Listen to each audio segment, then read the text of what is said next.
हमारा देश संपूर्ण दुनिया का विश्व गुरु था। अनेक राजाओं के राज्यों से मंडित था। कवि चक्रवर्ती सम्राट भी होते थे। 1000 साल तक आक्रामकों के पैरों तले रोंदा गया। पारतंत्र में जीना पड़ा। धर्मस्थलों की सब बातों की हानि हुई। वो वैभव के दिन नहीं रहे, वो आक्रमण के दिन भी चले गए। अब राम मंदिर पर झंडा फहराने वाले। तब भी भारत था, अब भी भारत है। हम भारत के लोग हैं, हम हिंदू समाज है, हम हिंदू राष्ट्र है। हम सारी दुनिया को सेवा का संदेश देंगे, त्याग का संदेश देंगे, धर्म का संदेश देंगे। वैसा हमारा जीवन होगा, उससे दुनिया सीखेगी। हमारा देश संपूर्ण दुनिया का विश्व गुरु था। अनेक राजाओं के राज्यों से मंडित था। कवि चक्रवर्ती सम्राट भी होते थे। दुनिया का एक बहुत बड़ा संबल भारतवर्ष था, तब भी भारतवर्ष था। और 1000 साल तक आक्रामकों के पैरों तले रोंदा गया। पारतंत्र में जीना पड़ा।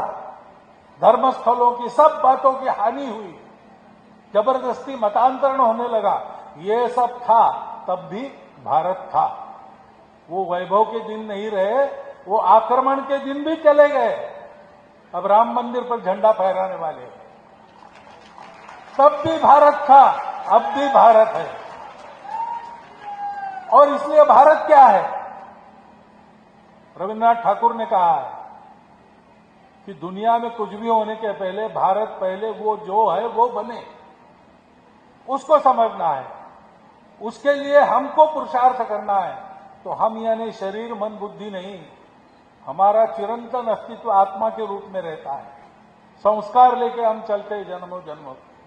हम है ये समझकर, सारा भय छोड़कर, कर्तृत्व पुरुषार्थ इस राह पर चलना, फल की चिंता किए बिना।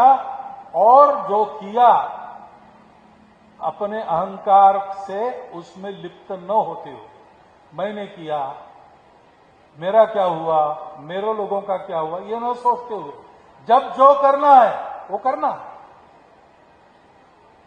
लोकमान्य तिलक 6 वर्ष कारावास मंडाले में रहे, गीता रहस्य लिखा वहां।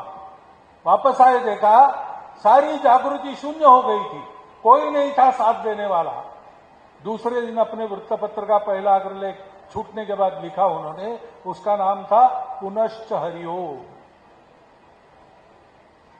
प्रथम प्रतिबंध के बाद पूजनीय गुरुजी को कार्यकर्ताओं ने कहा कि अब अपनी हालत जो हो गई है, ये शाखा वगैरह नहीं चल सकता, ऐसा लगता है, कुछ और करना चाहिए।